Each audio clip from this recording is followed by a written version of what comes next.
Eastern time.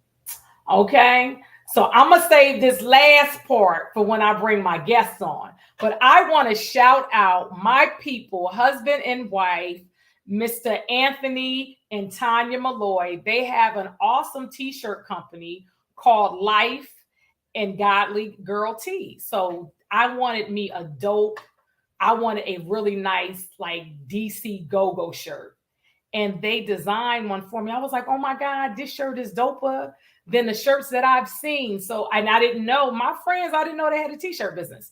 So they created this shirt. Well, they probably already had the creation, but I just love the colors and it's popping. And I think I told them I wanted yellow and they freaked it out for me. So they have a t-shirt company. It's called Life and Godly Girl Tees. Check them out. They are sponsoring the show today. Their website is lifeandgodlygirl.com since 2020. You know, I kept my bag. You can tell when people get excited when they get gifts. I was like, I'm gonna keep the bag. So Tanya and Anthony, thank you for my dope shirt. I will be rocking it. All right, so I wanted to send them some love. Those are my peoples. All right, so I'm going to introduce my guest, and when I introduce my guest, as we're interviewing, we'll make our announcement. So we have Miss Nneka J. Owens. She is a relationship therapist out of the Detroit, Michigan area. She is a highly sought after clinical therapist since 2006. She has a private practice in the Dearborn, Michigan area where she counsels couples, families, and individuals. She is a mental health and a behavioral health expert, and she has appeared on the Oprah Winfrey Network. The show is called, I just had it here. Hold on. This one, you got a lot of notes. She just told me. It's called Unfaithful Betrayal. Nneka she gonna correct me when she come on. She gonna correct me, but I just had it in my notes. But she's done a whole bunch of things, and she has some really dope, like, relationship tools that she uses. She has one called the Truth Party for relationships that she does, and she started that in 2009. And she also has Dating Under the Influence and the RAM concept that we're going to be discussing, an event that we're doing. And she was a keynote speaker at the 2013 Black Marriage Day celebration. So please welcome my new friend and buddy and partner for a special event, Miss Nneka J. Owens. Woo! Tell me the name, Nneka. It's Unfaithful Stories of Betrayal. Unfaithful Stories of Betrayal on the OWN network.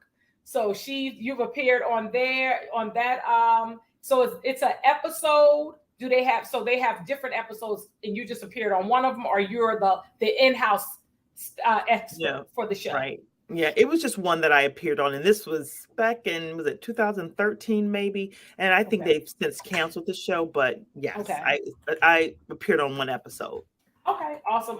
So tell us about Nneka J. Owens from Detroit. From the D. Oh, wow. Yes. And first of all, thank you so much for having me. I'm honored to be here. Thank you. Thank you for your yes. I'm sorry? Thank you for your yes. Okay. Yes.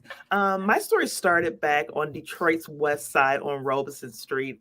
I was considered like the neighborhood therapist. You know how like Lucy on Charlie Brown, she used to kind of set up, shop, for people to have counseling. That was me. I was that little girl that always wanted to see everybody happy and healthy in relationships. And that remains true today. So I went into the field of counseling. Like I said, I've always wanted to counsel because I love seeing people happy. I love seeing people operating in total wellness. So this has always been me. Awesome. So how old were you at that age when you were in your neighborhood dropping counseling jewels? I know it's probably elementary school because they used to call me Mother Wise. Okay, here come Mother Wise. She's about to tell us what to do. And I think back then, people were kind of teasing me about it, but it was something that I knew I was called to do. In our yearbook, when they ask you, what are you going to do? I said, I'm going to be the best psychologist ever. And so that's what I've always wanted to do. And I pretty much stuck to that. Okay, awesome, awesome, awesome. So, why relationship therapist? Do you just focus specifically on relationship therapy, or do you offer other type of therapy as well? Well, when you think about it, Queen, everything is about a The relationship. relationship, yes. Hmm. Yeah, everything is about a relationship. But in terms of the type of relationships that I work Hmm. with, I really like working with mother-daughter relationships and Hmm. also romantic relationships. Those are the relationships that Okay. I really like to focus on. Okay. Okay. Very, very good. Now, this question was going to come later on, but I'm going to ask it now. Since you have you ever had a client where you had to just say, just cut that person off, don't communicate with them no more? Have you ever had Well, to do that, you or do you can't really. recommend that, I'm sorry, say that one more time, or Queen. do you recommend that? No, you don't. I don't really. You can't really tell people not to be Hmm. in a relationship. You have to let them come to that on themselves. But if it's a situation where someone is actually they're putting themselves at risk to be harmed, all you can Hmm. really say is get yourself to a safe space. You really can't Gotcha. tell people what to do. Okay. Okay. Very cool. Very cool. Okay. So now, with you being a relationship therapist, how do you, because you deal with a lot of energy, different personalities and situations, like how do you release, disconnect, and like take care of yourself, get your self care? Wow, that's a big one, Queen, because sometimes it's so hard to do that because I'm a Mm-hmm. mother, a wife, so business owner. So sometimes it's really hard to do that. So I have to be really intentional about doing Mm-hmm. that. Mm-hmm. Like I said, my faith is very important to me, and having a home, my relationships here, in my immediate relationships. Mm-hmm. I'm very selective about the people that I keep around me because, Mm-hmm. when you think about this kind of work, it can be very taxing at times. Mm-hmm.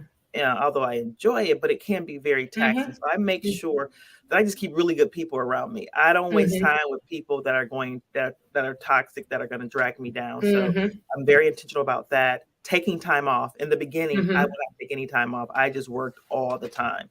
And Mm-hmm. so I make sure that I take time off, and self-care is very important. Yes. Okay. Now you know that they say the therapist has a therapist. So do you reckon, or do you have a therapist, or do you have like a person in your group, where your family, your circle, your community, where you like, this is the person where I can go and I can talk to, I can drop off, I can release, I can let go, whether that's just sitting with your husband, going for a walk, or like, do you have that? Is it a therapist, or you just have your people where you like, this is who I go and I release and let go? Yeah. In the past, and that's a great question. In the past, I've had a therapist just here Mhm. recently. And so whenever I need to talk to somebody, I'll go to Okay. my therapist. But I also have really good friends too, Right. that I can depend on, who are prayer warriors. So my husband is, good too in that area too. So yes, you definitely have Very to have good. your people. Yeah, no, for real, for real. Because I know it's like you. I can only imagine you have so much coming at you, and even if you're dealing with the same person every day, every visit can be something different, a different experience, I would assume. Yeah, absolutely. Absolutely. Like I Yes. said, yeah, because you can really, a lot of times you have clients for, years, and some you have just, for a brief period. Hmm. Okay. So just balancing it and making sure you're taking care of yourself, Queen, like you said, that is Hmm. so very important. What's the longest client that you've had? Because you said you had some for years. Like, for how long? Mm, well, so let's say someone will start and stop. I would say 5, 6 years. Hmm. Yeah. Okay. Do Yeah, they get a people. discount? I'm sorry, say it again, Queen. Do they get a discount if they? Well, we do have a sliding scale, but we take insurance too. We take insurance too. So Insurance is good. Insurance is the good. insurance is good, but sometimes managed care can be a little challenging, but it's good to have because Yes, counseling yes, can become very expensive. So yes, managed care is sometimes it can be a little challenging. yes, yes, yes, yes. So let's talk about some of these concepts that you have that's really cool. Like one of them is called the truth. It says truth party for relationships. Yes. Oh How did my, that come about and how does it work? wow. Well, let me back up a little bit. Growing up, I didn't necessarily have a lot of married people around me. My parents divorced when I was very young, and me Mm-hmm. and my sister grew up thinking divorce was hereditary. Oh, So I wow. would say, this is what I would say. This is so bad. I would say we would both say we're going to at least get married and divorced at least one time because we thought that was the Okay. norm. That's Right. what happened. Wow. So when I went into grad school, I knew right away that I wanted to focus on relationships because I Mhm. wanted, because in the African American community, a lot of us aren't getting married, Mhm. so that was kind of troubling to me. So I developed these parties called truth parties for relationships because I feel like a lot of times while we're not entering into relationships because we're not exploring our truth, like what keeps us from really, engaging in a relationship. So I would get single men and women together to explore their truth, and I would have various topics to really help them. It was almost like group therapy, but it Mhm. was so much fun. It was entertaining. It was educational, but it was a way to get single men and women together, but not male and female bashing, but it was a way to get them together to explore their truth in dating relationships. Mhm. Yeah, so with the truth parties and date, when a person says like their truth, so did you have couples come whether they were married or single dating, and they would come and share a truth that the other didn't know and they were unaccepting? How did it work out? Well, for the most part, everybody was single. Everybody was single because they were looking for, they wanted to Gotcha. mingle. They, Gotcha. they, they really Okay. wanted to mingle. It was rare that I got, couples. I mean, Couple people were couples. Okay. coming there looking for to be in a dating relationship. So it was rare that I got married people because here's the thing: you can't mix the two together because single people get upset, like, Mhm. why you got these married people here? Because sometimes it's like not that they get jealous, but it's almost like I don't want to hear about your marriage and I'm Gotcha. single. That's what some people, Okay. how some people felt, because sometimes some married people would trickle in there and they Mhm. would get a little offended. So I really tried to keep it just for singles. Okay. And what has been a success rate when you've done it, as far as like people meeting, people connecting, staying together? Have you been able to keep up with those stories or I haven't been connections? able to measure that. One of the things I have been able to measure, they'll say to me, wow, Nneka, you help me, explore my truth more. Because Mm. sometimes things can become so normalized that you don't know that you're doing. You don't know that you're an unforgiving person. You don't know you got anger issues until you Hmm. don't know who you are until you get into a relationship. How And about if that? Because that they person expose you. sees, huh? They expose you, Oh or my you gosh, expose yes, them. Hmm.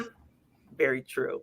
Right, Very because true. what are your thoughts on, how people say, in the first 30 days or 90 days the representative shows up, and then the truth, the real person comes out. Do you believe that has a lot of truth?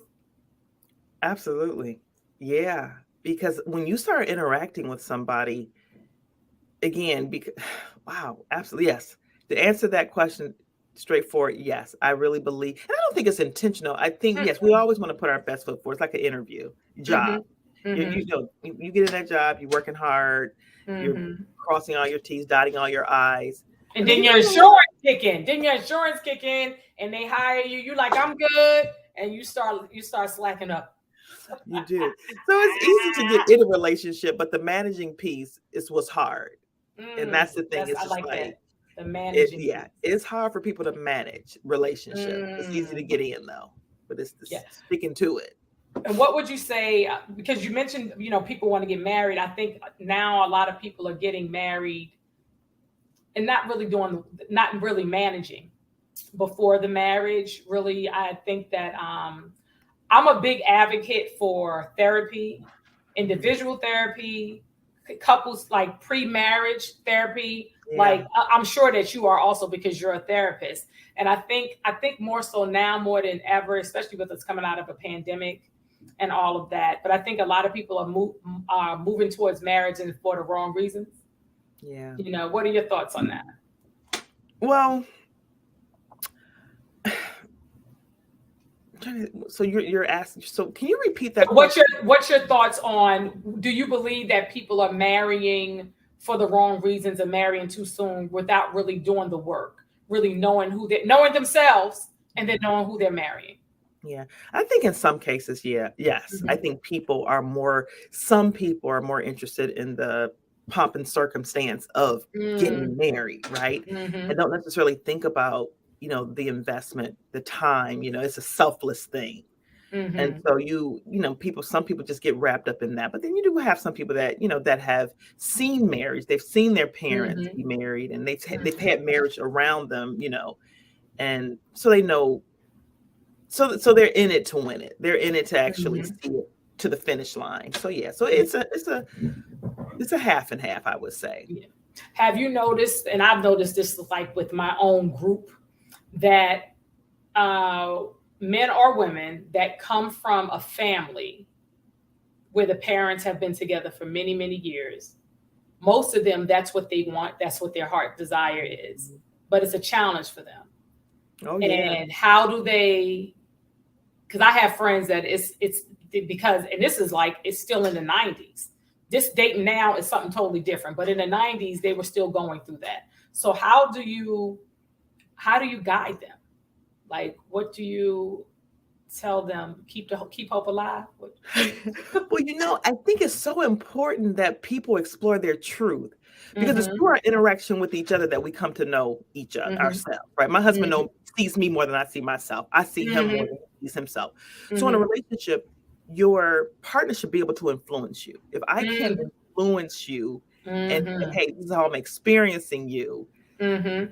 it's not going to work. I remember probably about a year into my marriage, my Mm-hmm. husband said to me, he says, Nneka, you know what? You can be so unforgiving at times. And I'm like, Mm-hmm. what?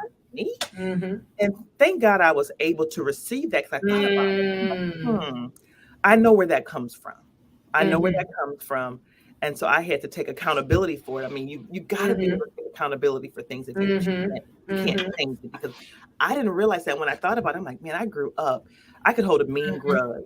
If somebody Mm-hmm. wronged me, and that's what I saw in my household, Mm-hmm. from my parents, and I could hold a mean grudge. So if someone wronged me, Mm-hmm. we could be in the same room. I would ignore you. And you can't do that in a marriage. You can't Okay. go on a week without talking to your spouse, Mm-hmm. because I'm mad. Mm-hmm. You know. Right. So it was nice that, he saw that and pointed it out. And so I'm like, okay, this is something I need Thank you. to fix. Yes. So explain to us. It's called Behind the 90s docuseries. Mm-hmm. So I think that when you explained it to me and Katanya the other night, I was like, yo, that is dope. The way you talked about the 90% and the 10%, because I think that if we know these things, because a lot of times we're going and we're floating through life, like as far as like, oh, my parents been married for a long time, so you expect to meet someone in the same, and that goes back to truth, because that may not be your truth. That may not be your purpose and your reason for being here, right? Like people go Yeah. to church and they go to church, not even just church, they're in a religion, but they never really took the time. Does this really work for me? Or is this something I was born into and I'm doing it because that's what we do? That's what we But do. is my truth, does this really feed me and serve me? Nothing against the practice, but is this what I need? So with Behind the 90s docuseries, when you explained to me and Katanya, I was like, wow. And we started a whole conversation about that, which also opened up a nut for our event that we have coming up. We was like, oh, we're gonna do it like this. Because we be on, like, when we talk about, we be on there like this, y'all, late at night. We're not doing it tonight, Katanya. We be on that late at night playing. Katanya be like, yeah, let's go. But yes, please explain Behind the 90s docuseries with Nneka, the whole concept. Yeah. And it's kind of like related to the truth. I kind of like just changed the name. But Mm-hmm. 90% of what we go through in life is about our past, and only 10% is about the present. So when I have couples come into my office and say, oh, the infidelity is the issue, the anger, Mm-hmm. his anger or her anger is the issue, I often say those things are symptomatic of something bigger, right? Mm-hmm. So that's, anger, infidelity is symptom. The 90% is the story. So I often tell people, they want to focus on symptom, and you can't focus on symptom if you want to cure a problem. You got to understand what the problem is. If I got a headache, let's find out why I got a headache. Not So just I give me a think it's important. Tylenol. Mm-hmm. Yeah, exactly. No, Right. so it may be hypertension. It may be who Mm-hmm. knows what it is, right? But you need to Right. understand so that you can treat the problem. So it's really to encourage people to explore their 90%, because Mm-hmm. the 10% is very it's symptom, but we want to get to Mm-hmm. the problem. When you think about the iceberg, I often do the iceberg. I give the iceberg picture picture to my clients. And so at the tip, you see the tip, and then underneath is this massive amount of ice, and that represents the person's story. And it's pretty much like the foundation. It's your foundation, you know? Yes. It's the foundation. You can use that one. It's your foundation. So the first documentary that you did, it is called Beauty from the Ashes, the story of 3 daughters. And these are women that are not related. And share with us the documentary, what inspired it, and where they can see it. And we do have the trailer. So I'm gonna actually place the link for the trailer. Oh, I don't even think y'all gonna be able to link it, but it's here if y'all type real good. I'm gonna place the link so you all can go and watch it. And I'll also place it on the YouTube channel after this post. So you all can go watch the trailer. Yeah, so I just put it in the chat. But yes, please share with us the Beauty from Ashes. Yeah. So in 2017, I came across a young lady. Her name was Yvette K. And she was telling me stories about her mom. It was, like I said, it was in 2017. I started hearing more and more stories about problematic mother-daughter relationships in the African-American community. Not just in the African-American community. It was in all races, because all people can encounter that problem. Right. But I wanted to focus on the African-American community. I wanted to understand, what went behind, what's behind mothers and daughters having a problem in their relationship. So it was that story that really kicked things off, because some of the things that she was talking about with respect to her mom, I feel like I was so clueless, because I have a good relationship with mom.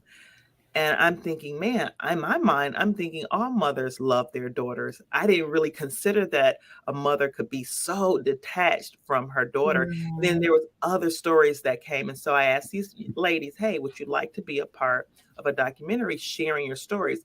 Not to demonize Black mothers, but to really, because that's not what we want to do, because we know that mothers were once daughters themselves. And it's that multi-generational thing that happens. And you got to, at some point, you got to cut it off and recognize, like, hey, this is something we're passing down. So they like to share their stories. One of the mothers, I don't want to tell it because I want people to watch it, but we had a mother that was on there that kind of shared her challenges in life and what made her disconnect from her daughter. So she was a brave woman talking about some of her challenge that caused her to disconnect from her daughter. Just very compelling stories, just trying to create a community around this topic, because some people are so like, oh, you can't talk about mothers. Mothers have this like halo effect, and we think all mothers are nurturers, all mothers are caregivers, when in fact they aren't. So we wanted to see how slavery impacted those relationships. You better go ahead and talk about it. Yeah. And how undiagnosed and untreated mental illness played a part in those relationships. So that's basically what we capture in the documentary. Awesome. So again, I put the link for the trailer, and I'll also put it on the my Facebook and YouTube channel, so you can all check out. And my IG, so funny. We ain't gonna talk about IG, but y'all get it. So yes. So I checked out. I did view the trailer when we first connected. When you sent it to me, I viewed the trailer, and at first I was thinking that they were all sisters having a different experience with one mother, and I was like, oh, what? And I think it's important because relationships, mother-daughter relationships, are challenging. I know that me and my mother had challenges. I've come through it because my mother be doing too much sometimes. I'm sorry, Queen. Okay. They be doing she be doing too much. So yeah, but yeah, love her. However, she be doing too much. But I think that is very important.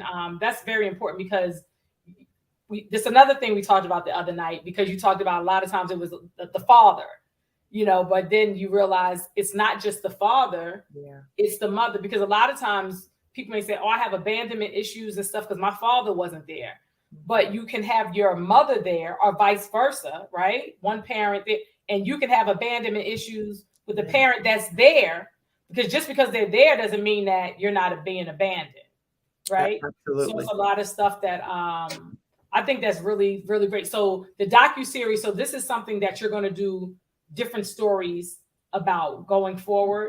you'll Yeah. interview different people. I think that Yeah. that is really dope. So right now, I want to exhaust this as much as I can because we had the premiere in December of last year, and after each viewing, we had some panel discussions with the ladies, and the conversations were so rich. It really inspired people to kind of say, "Hey, I had that problem too. Hey, I had that problem too." So when you build community around it, people are not so afraid to talk about it. So that's what I wanted to do. I wanted to expand my reach and just really get people to talking about it. And again, I want to repeat this, not to demonize Black moms, No, because not at all. not at all, but we do need to shed some light on this because a lot of people are suffering in silence and thinking that they're alone. Like, why couldn't I be loved by my mom? That's how some people feel. Yeah. And I think that is really important now because, like, when we look at our generation, our parents were kind of like the silent, certain things they didn't talk about, they didn't discuss, like they didn't tell us about menopause, but we're not going to do that. We're going to have a whole show about that. Why ain't nobody tell me? You know what I'm saying? So I think now generations behind us, I don't think it's a problem being cool with your kids and thing, but I think that there's definitely no boundary set.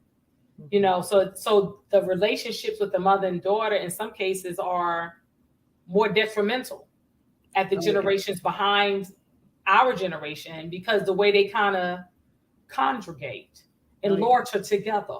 You know what I'm saying? It's because I'll be looking like I've had to tell people, like, they'll say like certain things to like my nephew and I'm like, no, we don't talk to our children like that, or we don't say these things. Like, I love a good time, a good laugh, kiki, and I can cuss, all of that. But like around my nieces and nephews, it's certain, even with them being adults, there's certain conversations I don't have with them. But now in generations, people just have any type of conversation about anything, and they don't have no cut cards. So I think that is very, to me, unhealthy. Right. Yes. Yeah, there has to be some boundaries there. Yes. There definitely has to be some boundaries. So in your relationship, in your practice, is that one of the things that comes up about boundaries, setting boundaries and communication? I'm sure that's a huge one. Oh yeah, right. Because what you find, unfortunately, in the African American community, you find that in some cases, not all cases, but in some cases, mothers, are raising kids, by themselves, and they kind of parentify. We call parentification, where we kind of make our kids part of the parental team. And so that's overstepping boundaries. It's like the boundary is they should be able to be kids, right? Right. So just kind of got to be mindful of that. It's just like, got to really allow kids to be kids. And I think that's one of the, in my practice, when I do counsel, sometimes when I do counsel, that's an issue, just, looking at when there is not a man in the home, kind of putting that child as part of the parental team. And that's a boundary that should not be overstepped. So we have a question in the chat. Let me put this question up. Maisha's talking about how do you unpack someone's anger issues if the person does not admit that they have anger issues? Can you as a therapist help, or are you limited because they don't think they need help? That's a really good question. Yeah, because if a person, this is like, it's like AA. The first order of business is say, the person has to say they're an alcoholic, right? Right. And you can't change what you don't acknowledge. If a person does not acknowledge that they have anger issues, I mean, that's part of the recovery, is to be able to acknowledge that you have anger issues. And if you can't acknowledge it, you can't change it because to you, it's not there. But the unfortunate thing is sometimes things become so normalized that people can't see it. So I wouldn't give up on, helping someone to see that, because when things become normalized, you just feel like, no, I'm good. This is, counseling is definitely beneficial in that way, because sometimes a person, someone can, a person can say something very clear, like, this is how I'm experiencing you. And they can be very, as a matter of fact and clear about what their message is. And you still can't receive it. But sometimes you get into counseling and the way they kind of lay things out, sometimes it can be well received. It shouldn't be that way, because again, your partner or the people that are around you should be able to influence a change and be able to say, this is how I'm experiencing you. And sometimes it's about how we say things too. I think that will determine if a person can receive what you have to say. Right. It's never what you say, it's how you say it. So as a therapist, do you be in your house therapying with your family, Or do they use it against you? But I have teens and I have a 23-year-old. So it's funny that sometimes they will ask me questions centered around different things with respect to relationships.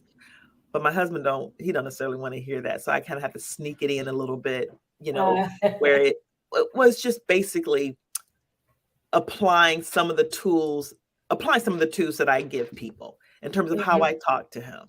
Right. So it's not so much me, providing therapy, but it's like, I don't always get it right. I don't. So I'm not trying to create this thing where I'm thinking I'm just this perfect wife, but I try to practice what I preach, basically. So if that's kind of therapeutic, okay, but I'm just using the tools and not being the therapist per se, but being the wife who's trying to, use some of the tools that I tell people to use. The training, right? Yeah. And I think that's a good thing because you're going to listen differently.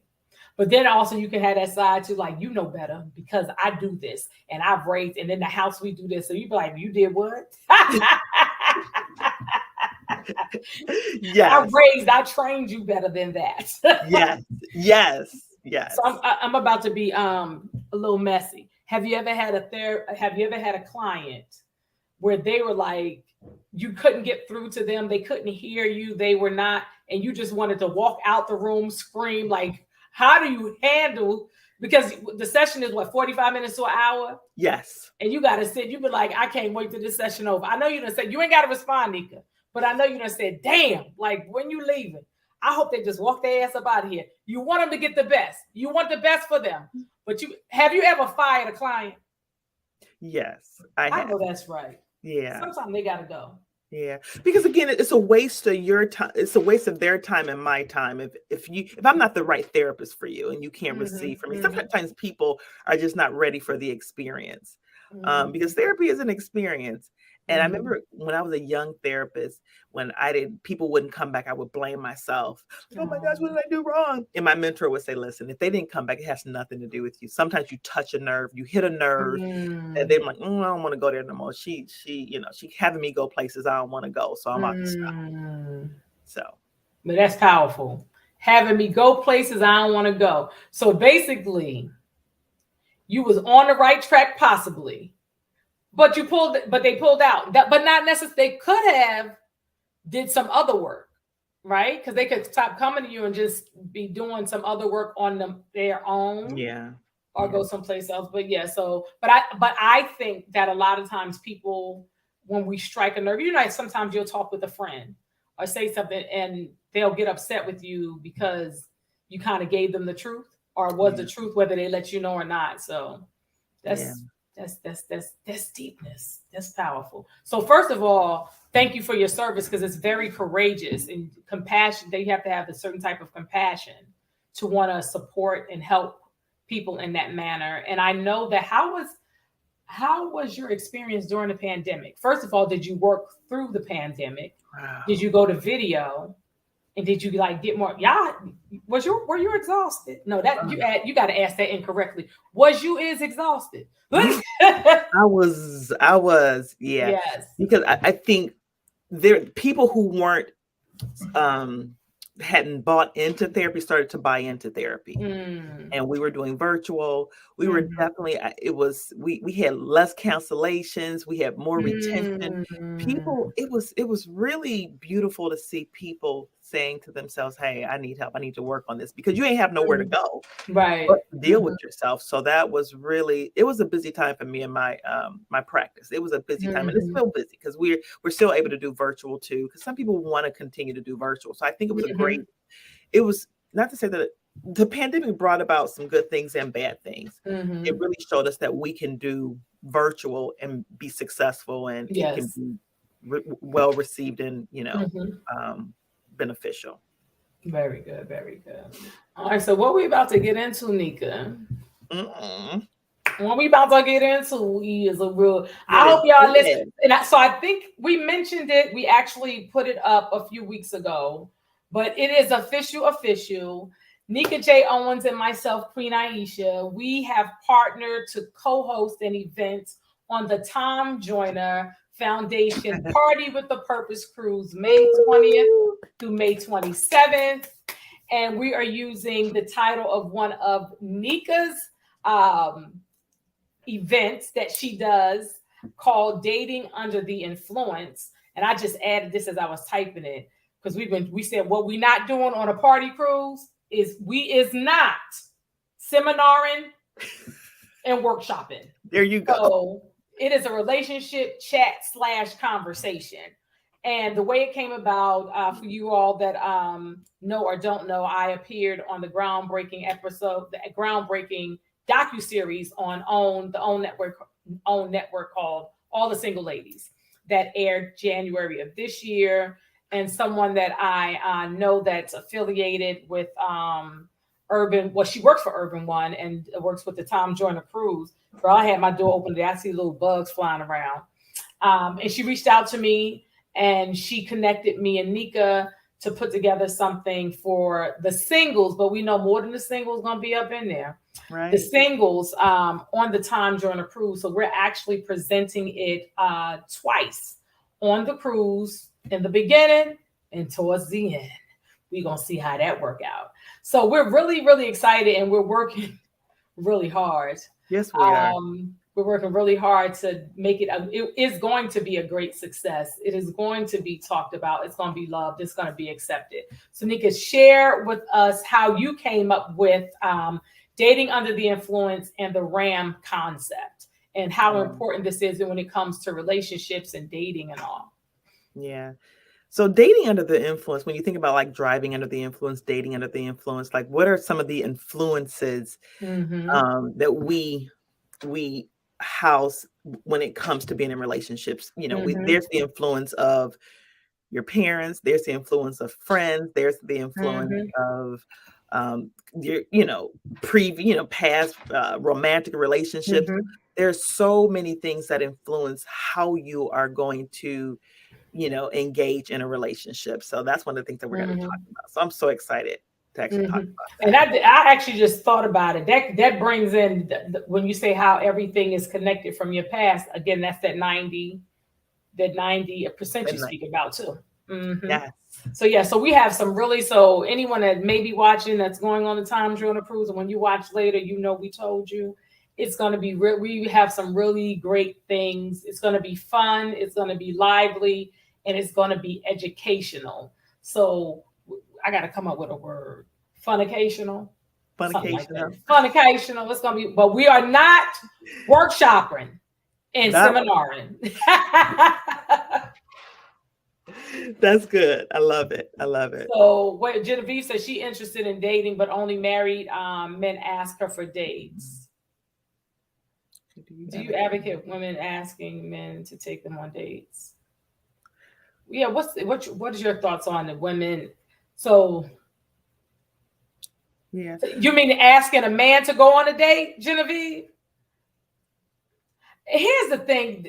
I'm gonna say this because I was born in the 70s, and I believe men are hunters. But I also believe it's nothing wrong with giving a compliment. But I think that men are hunters and that they need to pursue their prey.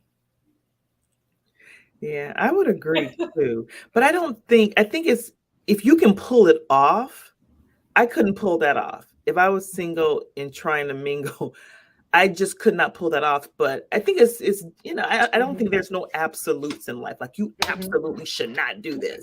If you feel like you can pull that off and that's something that you want to do, I don't see anything is wrong with it. Yeah. But like you said, the queen, men are hunters and they like to hunt. But some men, again, but not all men, they don't mind that.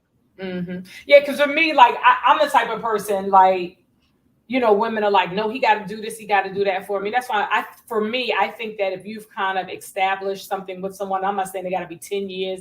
It could be 10 days, 10 minutes. But if you feeling a vibe and somebody's like, oh, it's my birthday or I'm having a bad day, and you're able, I think that it's nothing, because that's another human being. I think it's nothing wrong with saying, like, let me treat you to dinner, lunch, or whatever. You know what I'm saying? It's nothing wrong with that. Now, I know I had one situation where a gentleman was taking care of something, and then I stepped in one time, and he was like, that's what we doing? Okay, you got it. So I think at times we got to kind of step back and just stay in our lady, you know, and just be patient enough to allow a person to do Yeah. for you. But I think if you see somebody, because you know, Genevieve, you only live once. If you're walking through the Baltimore Harbor and you see him, you might have to say, like, you trying to get an Auntie Anne's pretzel or what? You Yeah. I really believe it's again, if you can pull that off and that's your personality, like I said, I just couldn't pull it off. I would be stuttering and nervous. No.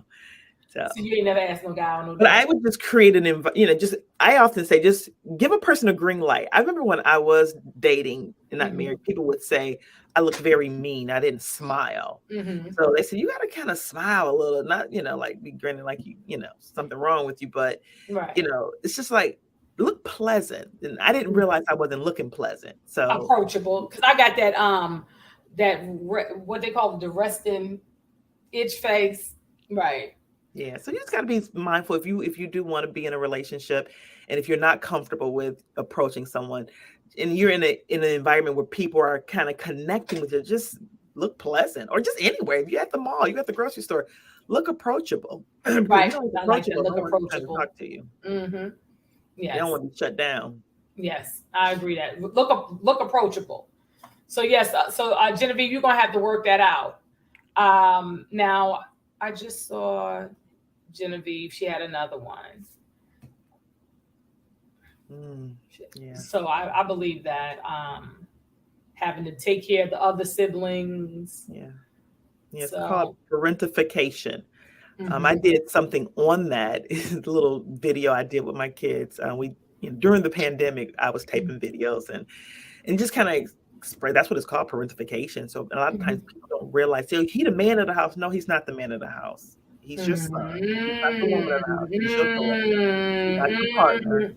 And so you got to be careful. He the man of the house. Like, no, we don't want to say that. Little man, because you give him a lot of responsibility. Because it sounds cute, but the stress when you really think of the lady of the house, the woman of the house, the man of those responsibilities, that's a lot. That is. Even if they don't know it, it's a lot. For a 5-year-old, that's a lot. That is. But you do have a lot of young people who are raising their siblings because, and I'm not knocking that, but I think because sometimes that's the only option, right? Unfortunately. Right. Yeah. So hold on. So what would you add to as far as so when you talk about the dating under the influence, you touched on that, but you talked about how unsafe practices in relationships, as far as like you don't trust what you're doing, this you're touching, and expound on that, because the way I was like, wow. I was like, am I living right? Yeah, so the relationship attachment model, and I did not come up with that, but it's basically the model talks about how we engage in relationships. What what should happen first? It's the knowing first, and knowing in order to, when you know someone, hopefully you can start to trust someone, and then once you trust someone, you can start to rely on someone, and once you know, trust, rely, hopefully there's a commitment in store, and then you go to touching. But sometimes people go to the touching first before they know a person, or they start to trust someone before they know them. So the model is basically a way for people to kind of evaluate themselves and say, okay, how are you engaging in relationships? Do you know the person before you can trust them, and so on and so forth? So because sometimes we just go right to the intimacy, the touching part, and it kind of, and again, to each his own. I'm not judging, but I think it needs to, there should be an order when we are in dating relationships. Get to know a person first. Don't automatically just trust them, and so that's the model based in a nutshell. And what do you, and thank you for that. And what do you recommend as far as dating, when it's okay to trust, rely, touch? Yeah. You just got to invest the time. I think about, let me just give an example of my relationship with my husband, because again, I went in saying to myself, I was scared. I was very afraid to be in the relationship because he came from two parents that were married. I came from, a broken home. And so for me, it took a lot for me to trust. So I was saying, I'm not doing this until this. I'm not no intimacy until this. And so that was because of my fears of, committing to someone, because I didn't trust that, I could go the distance, not so much him. I didn't trust that I could go the distance. So my process was a little, it was a little challenging at times, because yes, I was getting to know the person. However, it's still, just because you're getting to know someone, that doesn't mean you're going to trust them automatically. It still takes time. You gotta go through some things. We had to go through some things, and he wasn't letting go. I was all over the place, and he stood firm. And so that kind of like, wow, okay. I'm kind of having these anxious episodes and fearing of the worst, and he stuck it out. I remember him saying, just because we have challenging times, I was always breaking up with people. I break up with you. It's just like, just because, but that's what I saw. That's what happened. And, in the relationship that were around me, when people got into it, they broke up. So I thought, we get into it, we break up. He says, no, that ain't what happened. We worked through it.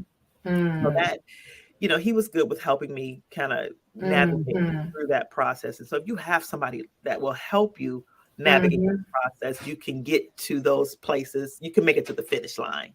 Yeah, I think that's so important, because we're here from one another, and we just have to find out that puzzle that fits your piece, and I think that does come with time, and everybody's time is different. Everybody's time is different. How long were you in a single relationship dating with your husband before you all married? 2 years. Yeah. So it was 2 years, and I was scared then. I mean, I remember the night of, I just didn't trust me, because I didn't see it. I didn't see a relationship going the distance. But I mean, we've been married 20 years next year. It'll be 20 years, it's 19 years. But yeah, it's good. It's a good relationship, and I got my person, and we're not perfect, but it's, it works when you put the time and effort in, and you can kind of look at yourself and see what your flaws are and work to make some changes. Very good. What do you recommend for people that are dating? Like, how soon? Because I know it's the getting to know and relying and all of that, as far as sharing, I guess, vulnerable information. Like you would talk about how you would like have for you to say you have your episode, you were anxious, like you that can come on and you don't even know it's about to come on, right? So you all were together 2 years, so of course it happened before you all got married. How do you say to someone what's a good time to share your most vulnerable parts of yourself with someone? Well, sometimes you don't even have any control over it. Right. That's what I'm going to say. Some things, right? Yeah, sometimes it just happens. But I think, again, it varies from relationship to relationship. He showed me early on that he could be trusted. So as I felt, because my thing is, I don't feel like I should share something with someone if we're not going to go the distance. But I knew we would go the distance. And so therefore I could kind of share a little at a time. And as I felt like he was ready to hear certain things about my childhood. And so it really depends on the person, but sometimes you can't really get around it, because as you start to experience somebody, he's like, why are you shutting down? Like, what is that about? And so that's that 90%. He saw what he's on the surface, I'm shutting down and breaking up. But there was the 90% of that was, I didn't see relationships go the distance. So I was afraid that I couldn't do it. So, yeah. Do you think that people share too much too soon? Because that's part of kind of trusting too early.